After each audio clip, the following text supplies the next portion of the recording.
हम एक बार फिर से उपस्थित हुए आप सभी के लिए बेहतरीन टॉपिक पर्यावरण अध्ययन का। जो हमारा टॉपिक है हवा, पानी, भूमि का प्रदूषण और उससे सुरक्षा, विभिन्न अपशिष्ट पदार्थों और उनका प्रबंधन तथा उन अपशिष्ट पदार्थों का उचित निस्तारण। आज के इस टॉपिक में हम बात करने वाले हैं। तो प्यारे साथियों, ज़्यादा देरी न करते हुए चलिए अपने इस शानदार सेशन को शुरू करते हैं। ठीक है, चलिए यहाँ पे हम बात करें प्यारे साथियों, आज हम पर्यावरण प्रदूषण के कुछ कारणों पर पढ़ेंगे। वायु प्रदूषण पढ़ेंगे, जल प्रदूषण पढ़ेंगे, भूमि प्रदूषण पढ़ेंगे, प्रकाश प्रदूषण पढ़ेंगे, ध्वनि प्रदूषण और रेडियोधर्मी प्रदूषण। इन टॉपिक पे आज हम शानदार चर्चा करने वाले हैं। ठीक है, चलिए आगे देखते हैं।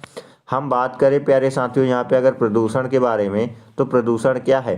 तो प्यारे साथियों, प्रदूषण पर्यावरण में दूषक पदार्थों के प्रवेश के कारण प्राकृतिक संतुलन में पैदा होने वाले दोष को कहते हैं। तो प्रदूषण किसे कहते हैं? जो हमारा पर्यावरण है उसमें जो दूषक पदार्थ यानी उसे दूषित करने वाले पदार्थ जब हमारे पर्यावरण में प्रवेश कर जाते हैं, जिसके कारण जो हमारे पर्यावरण का संतुलन बिगड़ जाता है, ठीक है, वो क्या कहलाते हैं? प्रदूषण कहलाते हैं। तो प्रदूषक पर्यावरण को और जीव जंतुओं को नुकसान पहुंचाते हैं। ठीक है, तो प्रदूषक यानी जो पर्यावरण में हमारे मिल जाते हैं, जैसे ये हमारा पर्यावरण, यहाँ पे पेड़ देख रहे हैं, यहाँ पे वायुमंडल देख रहे हैं, यहाँ पे जलमंडल। तो प्रदूषक क्या हो गए? ये जो कचड़े, यहाँ पे टायर रखा हुआ है, यहाँ पे पन्नियाँ हैं, यहाँ पे सूखी लकड़ियाँ हैं, तो ये प्रदूषक का काम करती हैं। और जब ये प्रदूषक हमारे इन पर्यावरण के संसाधनों में, इन पेड़ों में, इन वायुमंडल में जब जाके ये प्रदूषण मिल जाते हैं,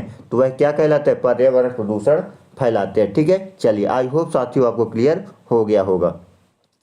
यहाँ पे प्रदूषण का अर्थ हवा, पानी, मिट्टी आदि का जो अवांछित का मतलब ऐसे पदार्थों का मिल जाना जो उसके लिए हानिकारक हो। जैसे मान लीजिए आपका शरीर एक पर्यावरण हो गया और आपके शरीर में चोट संबंधी क्या हो गया? एक प्रदूषक आ गया, तो आपका जो पर्यावरण का बैलेंस हुआ तो बिगड़ जाएगा। अगर पैर में चोट लग गई और चोट के कारण आपका पैर भी काम नहीं करेगा, तो इसी प्रकार क्या होता है कि जो हमारे पर्यावरण का कार्य प्रभावित होता है। ठीक है, चलिए, जिसका सजीवों पर प्रत्यक्ष रूप से प्रभाव पड़ता है। प्रदूषण के प्रकार हम बात करें तो वायु, जल, भूमि, प्रकाश, ध्वनि और रेडियोधर्मी प्रदूषण है। चलिए आगे बढ़ते हैं। ठीक है प्यारे साथियों, आई होप आपको क्लियर हो गया होगा। हम बात करेंगे पहले वायु प्रदूषण के बारे में। ठीक है, तो वातावरण में रसायन, अन्य सूक्ष्म कणों के मिश्रण को वायु प्रदूषण कहते हैं। यानी हमारे वातावरण में ऐसे रसायन मिल जाना, ऐसे सूक्ष्म कणों का मिल जाना जिससे हमारे वायु की गुणवत्ता में कमी हो जाती है, वह प्रदूषण की श्रेणी में आता है। ठीक है, सामान्यतः वायु प्रदूषण carbon monoxide, sulphur dioxide, chlorofluorocarbon, CFC और उद्योग और मोटर वाहनों से निकलने वाले नाइट्रोजन ऑक्साइड जैसे प्रदूषणों से होता है। ठीक है, चलिए, तो हमारे प्रदूषण में कार्बन मोनोऑक्साइड का मिल जाना, CO2 का मिल जाना, सल्फर डाइऑक्साइड का SO2 का मिल जाना, है ना, क्लोरोफ्लोरो कार्बन का मिल जाना, उद्योगों से निकलने वाले धुआं, वाहनों से निकलने वाला धुआं, यह हमारे प्रदूषण को यानी वायु प्रदूषण को बढ़ाता है, जिसे प्रदूषक कहते हैं। ठीक है, वायु प्रदूषण के कारण क्या हो सकते हैं? वायु प्रदूषण के कारण कौन कौन सी परिस्थितियां उत्पन्न हो सकती हैं? तो वायु प्रदूषण के कुछ सामान्य कारण हैं, जैसे वाहनों से निकलने वाले धुआं। तो वाहनों से जो धुआं निकलता है वह भी वायु प्रदूषण का एक मुख्य कारण है। औद्योगिक इकाइयों से निकलने वाला धुआं तथा रसायन, जो कंपनियों से, बड़ी बड़ी उद्योगों से जो धुआं निकलता है, जो बड़ी बड़ी चिमनियाँ हैं, आप देखते होंगे बहुत सारी चिमनियों से जो धुआं है वह हमारे वायुमंडल में जाता है। उनसे जो रसायन निकलता है, केमिकल निकलता है, वह हमारे वायुमंडल में जाता है। ठीक है, आणविक संयंत्रों से निकलने वाली गैसें तथा धूल कण, जो बड़ी बड़ी आणविक संयंत्र हैं, जो बड़े बड़े संयंत्र हैं, उनसे जो निकलने वाला धुआं, जो निकलने वाली गैसें हैं, वह हमारे कहाँ जाती हैं? हमारे वायुमंडल में ही जाती हैं, जिससे हमारे वायुमंडल का प्रदूषण बढ़ रहा है। ठीक है, जंगलों से, पेड़ पौधों को जलने से, कोयले के जलने से तथा तेल शोधन कारखानों आदि से निकलने वाला धुआं, वो भी वायुमंडल में जाता है। ज्वालामुखी विस्फोट, जलवाष्प, SO2, वो भी वायुमंडल। तो ये सब मिलकर हमारे जल वायु प्रदूषण को प्रभावित कर रहे हैं। ठीक है, कणकीय पदार्थ, ये ठोस कणों या तरल बूंदों एरोसोल के बने होते हैं। इनके छोटे होने के कारण ये वायु में हमेशा तैरते रहते हैं। उदाहरण के लिए धुआं, धूल, एवेस्टस, तंतु, कीटनाशक, कुछ धातु जैसे HG, PbCu तथा Fe जैसे जैविक कारक जैसे सूक्ष्म तथा लघु परक, ये सब क्या है, यह वायु प्रदूषण के वायु में रहने वाले छोटे छोटे कण हैं। ठीक है, चलिए हमने देखा कि प्रदूषण के कारण क्या हो सकते हैं, वायु प्रदूषण। अब हम इसके प्रभाव के बारे में बात करते हैं कि आखिर वायु प्रदूषण का प्रभाव क्या हो सकता है हमारे लिए और हमारी धरती के लिए। ठीक है, तो हवा में अवांछित गैसों की ये जैसे मनुष्य, पशुओं, पक्षियों को गंभीर समस्याओं का सामना करना पड़ता है। तो क्योंकि जब प्रदूषण होगा, वायु प्रदूषण होगा, तो इसका परिणाम केवल वायुमंडल ही नहीं, यह पूरा मानव जीवन भोगेगा। ठीक है, कहते करनी एक की और फल सबको मिलेगा। ठीक है, इससे क्या होगा, जो मनुष्य को सांस लेने में परेशानी, पशुओं को, पक्षियों को जो विभिन्न प्रकार की गंभीर समस्याएं हैं, ब्लड प्रेशर है ना, हार्ट, ये सारी समस्याएं कहाँ, वायु प्रदूषण के कारण ही तो आती है, क्योंकि जो दूषित वायु हमारे शरीर के अंदर चली जाती है। ठीक है, इससे क्या होता है, दमा भी हो सकता है, खांसी है ना, अंधापन, आंखों का कमजोर होना, सुनने की शक्ति कमजोर होना, त्वचा रोग, एलर्जी जैसी बीमारियां पैदा होती है। लंबे समय के बाद इसमें जननिक विकृतियां उत्पन्न हो जाती है। कुछ समय ऐसा आता है कि जो जननिक मतलब विकलांगता की भी कहीं ना कहीं वृद्धि हो जाती है इसके कारण। ठीक है, चलिए दूषित भोजन, दूषित वातावरण के कारण दूषित ही व्यक्ति होगा। ठीक है, और अपनी चरम सीमा पर यह घातक भी सिद्ध हो सकती है। वायु प्रदूषण से सर्दियों में कोहरा छाया रहता, आप देखते होंगे कि कहीं ना कहीं कोहरा छाया रहता हुआ, किसके कारण होता हुआ है, वायु प्रदूषण के कारण ही होता। इससे प्राकृतिक दक्षता में कमी आती है तथा आंखों में जलन होती। ओजोन परत क्षरण, हमारी पृथ्वी की चारों ओर एक सुरक्षात्मक गैस की परत पाई जाती है जो हमें सूर्य के आने वाली जो हानिकारक अल्ट्रावायलेट किरणें यानी उससे बचाती है। वायु प्रदूषण के कारण जीन परिवर्तन, अनुवांशिकी तथा त्वचा कैंसर के खतरे भी बढ़ जाते हैं। ठीक है, वायु प्रदूषण के कारण पृथ्वी का तापमान भी लगातार बढ़ रहा है, क्योंकि जो सूर्य से आने वाली गर्मी है उसके कारण कार्बन डाइऑक्साइड में वृद्धि हो रही है, लेकिन ये कार्बन डाइऑक्साइड वापस वायुमंडल में नहीं जा पाती। ठीक है, मीथेन गैस में वृद्धि हो, नाइट्रस ऑक्साइड का प्रभाव कम नहीं होता है, जो कि हानिकारक है। ठीक है, चलिए आगे देखते हैं। बात करें हम कार्बन मोनोऑक्साइड की। ठीक है, तो इसका निर्माण जीवाश्म ईंधन के पूर्ण रूप से दहन नहीं होने पर होता है। यानी जो जीवाश्म ईंधन है, अगर उसका पूर्ण रूप से दहन नहीं होता तो उस कारण में कार्बन मोनोऑक्साइड की उत्पत्ति होती है। ठीक है, इसका 50% उत्सर्जन ऑटोमोबाइल से होता है। ऑटोमोबाइल जो बड़ी बड़ी जो गाड़ियां हैं, जो बड़ी बड़ी मशीनरी है, उनसे जो है तो यह कार्बन मोनोऑक्साइड की उत्पत्ति होती है। ठीक है, इसका हीमोग्लोबिन के प्रति पर्याप्त आकर्षण होता है। हीमोग्लोबिन यानी शरीर में जो मनुष्य के, जो पशुओं के हीमोग्लोबिन रहता है उसके प्रति इसका आकर्षण बहुत ही उच्च होता है, जैसे चुंबक चुंबक को खींचने लगता है। ठीक है, यह हीमोग्लोबिन से ऑक्सीजन की अपेक्षा 100 गुना अधिक बंधन बनाती है। तो यह क्या करती है, जो ऑक्सीजन हमारे खून में मिलता है उससे के स्थान पर यह जो कार्बन मोनोऑक्साइड है यह मिल जाती है, जिसके कारण अधिक 100 गुना बॉन्ड बना लेती है। इसके परिणाम स्वरूप रक्त में ऑक्सीजन मिश्रित होने वाली क्षमता का ह्रास होता है, इसलिए इसे दम घोटू गैस भी कहते हैं। ठीक है, जब यह गैस हमारे शरीर के अंदर चली जाती है तो ऑक्सीजन की जगह ये स्थान ले लेती है और हमारे ब्लड से एक रिलेशन कंसीव कर लेती है। इससे क्या होगा, जो हमारी दम घोटू जो गैस है, जो गैस की समस्या, सांस लेने की समस्या, वह बढ़ जाती है। ठीक है, अब बात करें सल्फर डाइऑक्साइड की, तो यह तेज गंधयुक्त गैस है। यह मुख्यतः सल्फर युक्त ईंधन जैसे कोयले का दहन, पेट्रोलियम निष्कर्षण, इसकी रिफाइनिंग है ना, कागज निर्माण, नगर पालिका का कचरा जलाना, अयस्क पिघलाकर धातु निष्कर्षण आदि के दौरान होता है। इसका 1/3 भाग तो ईंधन के इस्तेमाल के जरिए होता है, जिसके फलस्वरूप अम्ल वर्षा होती है। यह श्वास प्रणाली को हानि, फेफड़ों की क्रिया को प्रभावित, एलर्जी रिएक्शन तथा दमा आदि समस्याएं उत्पन्न करती है। यह श्वास प्रणाली में एंजाइम से भी हानि पहुंचाती है। ठीक है, तो साथियों बहुत नुकसान है वायु प्रदूषण का। हम बात करें प्यारे साथियों, यहाँ पे आप देखें तो वायु प्रदूषण को कम करने के कुछ वैकल्पिक उपाय भी हम खोज रहे हैं, जो हमारे मानव वैज्ञानिक है। आप यहाँ पे देख रहे हैं, ये जो गाड़ी से इतना तेज धुआं निकल रहा है कि ये पीछे वाला बेचारे का खुद धुआं निकल जा रहा है। ठीक है, तो ये इसे किसी न किसी भी प्रकार की बीमारी हो सकती है। ठीक है, तो वाहनों को चलाने के लिए सौर ऊर्जा यानी हाइड्रोजन ऊर्जा या सीएनजी गैस का प्रयोग करना चाहिए। अगर हमें वायु प्रदूषण कम करना है तो हमें क्या करना चाहिए, सौर ऊर्जा से जो वाहन है चलाने चाहिए, हाइड्रोजन ऊर्जा का उपयोग करना चाहिए। ठीक है, खाना बनाने के लिए एलपीजी गैस का प्रयोग करें हम, तो आज जैसे घर में भी खाना बनता है, चूल्हे में बनता है, तो लकड़ियाँ जलाएंगे, धुआं निकलेगा, है ना। तो इसके लिए हमें क्या करना चाहिए, हमें एलपीजी गैस का ही प्रयोग करना चाहिए। ठीक है, अधिक से अधिक वृक्ष लगाने चाहिए, हमें अधिक से अधिक पेड़ों को लगाना चाहिए जो वायु प्रदूषण को कम करते हैं।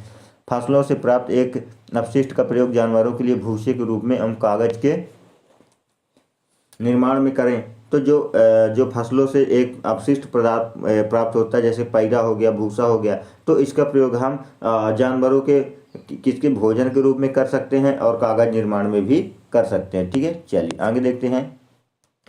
हमने प्यारे साथियों क्या देखा कि हमने वायु प्रदूषण देखा, वायु प्रदूषण के प्रभाव क्या है, कारण क्या है, उनके निदान क्या हो सकते हैं। अब हम देखेंगे जल प्रदूषण, वाटर पोल्यूशन। ठीक है, तो स्वच्छ जल में किसी प्रकार का जो अवांछनीय गैसीय, द्रवीय या ठोस पदार्थ का मिलना ही क्या कहलाता है, जल प्रदूषण कहलाता है। ठीक है, प्रदूषकों के स्रोतों के आधार पर जो जल प्रदूषण को बढ़ाने के जो प्रदूषक वो होते हैं जो प्रदूषण को बढ़ाने में सहायता करते हैं। ठीक है, जैसे आपके ज्ञान को बढ़ाने में कौन सहायता करता है, आपके बुक हो गया, मोबाइल हो गया।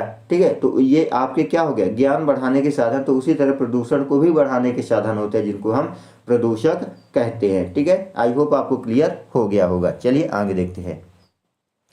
तो यहाँ पे अगर बात करें हम औद्योगिक प्रदूषक, यानी ऐसे प्रदूषक जो उद्योगों के माध्यम से फैलते हैं, तो जैसे औद्योगिक अपशिष्ट जल, उद्योगों से निकलने वाला गंदा पानी, रासायनिक प्रदूषक यानी क्लोराइड निकल गया, fluoride, sulphide, carbonate, ammoniacal, nitrogen, nitrous, nitrates, ये सब क्या है, ये कंपनियों से ही निकलने वाले केमिकल है। ठीक है, भारी धातुक पदार्थ में जैसे पारा निकला, सीसा, जस्ता, तांबा, कार्बनिक, रासायनिक, यौगिक, रेडियो एक्टिव अपशिष्ट, ये सब जल प्रदूषण को बढ़ाने के कौन से प्रदूषक है, औद्योगिक प्रदूषण है। अगर हम कृषि प्रदूषक बात करें तो रासायनिक उर्वरक, कीटनाशक, रोगनाशी एवं शाकनाशी, कृत्रिम जो कीटनाशक है, रसायन है, खरपतवार है, पौधे का अपशिष्ट भाग, ये सब जल में मिलकर जल को प्रदूषित करते हैं। प्राकृतिक प्रदूषक की बात करें तो ज्वालामुखी का राख, धूल, अक्षय अपरदन से उत्पन्न अवसाद, भूमि स्खलन से उत्पन्न जो मलबा, विघटित आयोजित जो जैविक पदार्थ, ये सब जल प्रदूषण के ही मुख्य प्रदूषक हैं। ठीक है, चलिए आगे देखते हैं।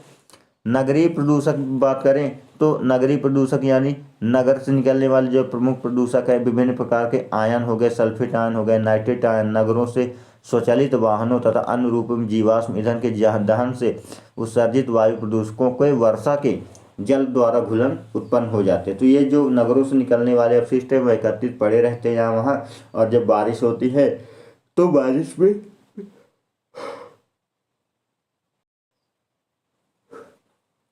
मिलकर यह जल प्रदूषण करते हैं। ठीक है, फिर आगे देखें क्लोराइड तथा सोडियम आयन, सड़कों पर हिम के पिघलाने के लिए नमक के प्रयोग से उत्पन्न कैल्शियम तथा बाइकार्बोनेट, नगर में स्थित उद्यानों में प्रयुक्त चूना तथा रासायनिक उर्वरकों से उत्पन्न क्या होता है, जो केमिकल उत्पन्न होते हैं वह जल प्रदूषण को बढ़ावा देते हैं। सड़कों पर जो बर्फ को पिघलाने के लिए किसका प्रयोग करते हैं, नमक का प्रयोग करते हैं, जिससे प्रदूषण भी बढ़ता है। ठीक है, सल्फेट, नाइट्रेट तथा पोटेशियम आयन मनुष्य तथा जानवरों के मृत शरीरों से उत्पन्न फास्फेट तथा नाइट्रेट आयन भी जल प्रदूषण को बढ़ाने में अपनी महत्वपूर्ण भूमिका निभाता है। ठीक है, भौतिक तथा रासायनिक गुणों के आधार पर तो भौतिक प्रदूषण क्या हो गया कि रंग, अवसाद, ज्वालामुखी, धूल, राख, तेल, ग्रीज, निलंबित ठोस, सकल ठोस, ये भौतिक प्रदूषण कहलाते हैं। ठीक है, चलिए फिर रासायनिक प्रदूषक की बात करें तो इसमें chloride, sulphide, carbonate, ammoniacal, nitrogen, nitrous, nitrates, कीटनाशी, रोगनाशी, शाकनाशी, कृत्रिम रसायन, ये एक रासायनिक यानी केमिकली पोल्यूशन और जो होते हैं तो जो है हमारी धरती को प्रदूषित कर रहे हैं। ठीक है, जल को प्रदूषित कर रहे हैं। ठीक है, चलिए आगे देखते हैं। पेयजल के लिए निर्धारित मानक यानी विश्व स्वास्थ्य संगठन WHO ने वर्ष 1971 में पेयजल के लिए निम्नलिखित मानकों को निर्धारित किया है। जो दो निर्धारक, पहला भौतिक निर्धारक और दूसरा रासायनिक निर्धारक। भौतिक निर्धारक में विश्व स्वास्थ्य संगठन के अनुसार पेयजल ऐसा होना चाहिए जो स्वच्छ, शीतल, स्वादयुक्त और गंध रहित हो। ऐसे पेयजल को हम भौतिक पेयजल कहते हैं। ठीक है। रासायनिक मानक में अगर बात करें तो विश्व स्वास्थ्य संगठन के अनुसार पेयजल का जो पीएच मान होता है, जो स्वच्छ पानी का पीएच मान होता है वह 7 से 8.5 तक होता है। ठीक है। इसमें आवश्यकता से अधिक जो अशुद्धियां नहीं होनी चाहिए। जल प्रदूषण का वर्गीकरण बात करें तो जल प्रदूषण का वर्गीकरण सामान्यतः जल के स्रोतों एवं भंडारों के आधार पर किया जाता है, जिसमें धरातली जल प्रदूषण, झील के जल प्रदूषण, भूमिगत जल प्रदूषण और सागरीय जल प्रदूषण। इन सभी जो जल प्रदूषण हैं, जो जहाँ जल जैसे धरातल में जो धरती के नीचे हो गया, झीलों में हो गया, भूमिगत यानी भूमि के अंदर हो गया, और जो सागरीय धरातली मतलब जो धरती के ऊपर जैसे तालाब हो गए, नदियाँ हो गई, है ना, ये सब इनका जो प्रदूषण है यह आज लगातार बढ़ रहा है, जिससे मानव जीवन खतरे में भी आ गया। ठीक है। चलिए अब हम आगे बात करें कि धरातली जल प्रदूषण क्या है। तो धरातली जल प्रदूषण के अंतर्गत नदी के जल हो गया, झील के जल हो गया, है ना, इनमें जो निम्नलिखित जो प्रदूषक मिलकर जल को प्रदूषण कर रहे हैं। शीत प्रदेशों में सड़कों पर हिमाच्छिद का मतलब हिम के पिघलने से जो प्रयुक्त नमक और क्लोरीन तथा सोडियम आयन रासायनिक उर्वरकों एवं चूने के प्रयोग से उत्पन्न जो कैल्शियम बाइकार्बोनेट है, सल्फेट नाइट्रेट है, पोटेशियम मैग्नीशियम आयन के अतिरिक्त निवेश जो भूपृष्ठीय जल में होता है। ठीक है। यह सब जल में मिलकर जल को प्रदूषित करते हैं।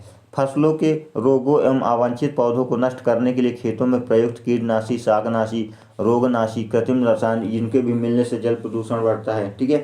विषाक्त पदार्थ जैसे सीसा, पारा, कैनेडियम, जस्ता, एवेस्टस, ये रेसे तथा कणकीय पदार्थ नाभिकीय संयंत्रों एवं संस्थानों से उत्सर्जित जो रेडियो एक्टिव तत्व है, यह भी हमारे प्रदूषण को आज बढ़ा रहे हैं। ठीक है। झील प्रदूषण की बात करें तो झीलों के जल का प्रदूषण प्राकृतिक व मानव जनित दोनों स्रोतों से होता है ना। पहाड़ी क्षेत्रों में स्थित जो झीलों का अंधाधुंध वन विनाश के कारण त्वरित दर से मृदा अपरदन के परिणाम स्वरूप उत्पन्न अत्यधिक अवसादों के निक्षेपण से भराव मानव जनित स्रोतों से होने वाले झील प्रदूषण को भी महत्वपूर्ण उदाहरण है। ठीक है। आई होप साथियों आपको क्लियर हो गया होगा। आगे देखते हैं। तो यहाँ पे सागरीय जल प्रदूषण क्या हो गया, यानी सागरीय यानी ओशियन वाटर पोल्यूशन। सागरीय जल प्रदूषण मुख्य रूप से सागर तटवर्ती भागों में नगरीय एवं औद्योगिक अपशिष्ट पदार्थों के विसर्जन के कारण होता है। जो शहर महासागरों के किनारे बसे हुए हैं, उनसे निकलने वाला सारा गंदा जल कहाँ मिलता है, वह समुद्रों में ही मिलता है। ठीक है। इससे अधिक सांद्रता से पारा विषायण, है ना, के कारण मिनीमाटा नगर के कई व्यक्तियों की 1950-60 के दशक मृत्यु हो गई थी। इस रोग का इतना भयावह प्रकोप हुआ कि इसका नाम ही मिनीमाटा रोग रख दिया गया। ठीक है। तो एक घटना भी हो गई थी जो मिनीमाटा नगर से जो पारा युक्त अपशिष्ट पदार्थों को मिनीमाटा खाड़ी में अधिक सांद्रता से पारा विषायण के कारण जो यह मिनीमाटा नगर में कई व्यक्तियों की 1950 से 60 के दशक में मृत्यु हो गई थी, जो इसका एक भयावह प्रकोप हुआ था। ठीक है। भूमिगत अगर हम जल प्रदूषण की बात करें तो भूमिगत जल प्रदूषण कई स्रोतों से होता है। जैसे कृषि क्षेत्रों में कई प्रकार के प्रदूषक नाइट्रेट, फास्फेट, पोटाश तथा विभिन्न प्रकार के कीटनाशी, रोगनाशी तथा शाकनाशी, कृत्रिम रसायन के निक्षालन, है ना, लीचिंग की सतह से नीची गमन की से ग्रामीण एवं नगरीय कच्चे सेप्टिक टैंकों, प्रदूषित तालाबों आदि से जो है तो भूमिगत जल प्रदूषण होता है। क्या होता है, जो सेप्टिक टैंक वगैरह होते हैं, है ना, नगरीय कचरे हो गए, नीची गमन हो गई, तो इससे क्या होता है, जो कचरा का रिसाव है, वो प्रदूषण का रिसाव है, धीरे धीरे भूमिगत जल यानी जल धरती के अंदर जो जल है उसमें जाकर मिल जाता है। ठीक है। इसके कारण क्या प्रदूषण भी बढ़ता है। फिर आगे बात करें आर्सेनिक प्रदूषण, तो यह सफ़ेद पाउडर की तरह जहरीला पदार्थ है। पश्चिम बंगाल के चारों जिलों यानी मुर्शिदाबाद, नादिया, उत्तरी 24 परगना तथा दक्षिणी परगना के जल में आर्सेनिक पाया जाता है। ठीक है। चलिए हम बात करें जल प्रदूषण का प्रतिकूल प्रभाव क्या क्या पड़ सकता है। तो प्रदूषित जल के कारण संक्रामक रोग हो, है ना, कई प्रकार के खतरनाक रोग, हैजा, तपेदिक, पीलिया, अतिसार, मितादी, ज्वर, पैरा टाइफाइड, पेचिस आदि जो गंभीर बीमारियां होती हैं, यह जल प्रदूषण के कारण ही होती है। ठीक है।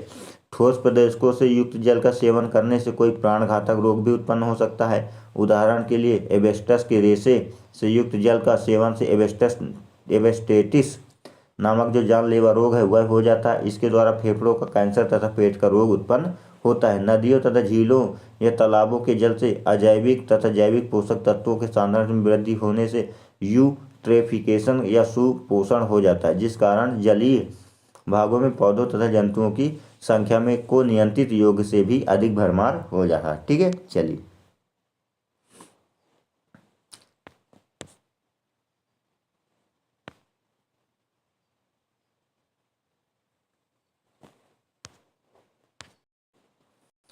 फिर हम बात करें प्यारे साथियों यहाँ पे जल प्रदूषण के नियंत्रण के कुछ उपायों की। तो सन 1974 में सरकार ने जल प्रदूषण नियंत्रण अधिनियम को पारित किया। कौन? सन 1974 में सरकार के द्वारा जल प्रदूषण नियंत्रण अधिनियम को पारित किया गया। जल प्रदूषण की रोकथाम के लिए पहल की गई। इस कानून का जो सर्वप्रथम उद्देश्य था यह मानव उपयोग के लिए जल की गुणवत्ता को बनाए रखना। भारतीय केंद्रीय सरकार ने गंगा नदी के प्रदूषित जल को स्वच्छ करने के लिए केंद्रीय गंगा प्राधिकरण का गठन किया। इस प्राधिकरण का गठन केंद्रीय प्रदूषण नियंत्रण बोर्ड के तत्वाधान में किया गया था। ठीक है, राष्ट्रीय जल नीति जो वर्ष 2002 में बनी थी, इस नीति के तहत वर्ष 2002 में जल के संसाधनों के प्रबंधन की भागीदारी दृष्टिकोण पर बल दिया गया था। ठीक है, राष्ट्रीय जल नीति जो 2012 फिर से बनाई गई थी। इस जल नीति में गंगा मांग के अनुरूप जल उपलब्धता को बरकरार रखने की चुनौती एवं विशेष रूप से कृषि कार्यों के लिए जल भंडारण की क्षमता को सुधारने पर बल दिया गया है। उल्लेखनीय है कि जल उपयोग का 70% खेती के कामों में किया जाता है। ठीक है, आई होप साथियों आपको ये पूरा कॉन्सेप्ट क्लियर में आ गया होगा। फिर मिलेंगे एक नए टॉपिक के साथ, नए विषय के साथ। तब तक के लिए जय हिंद, जय भारत, वंदे मातरम।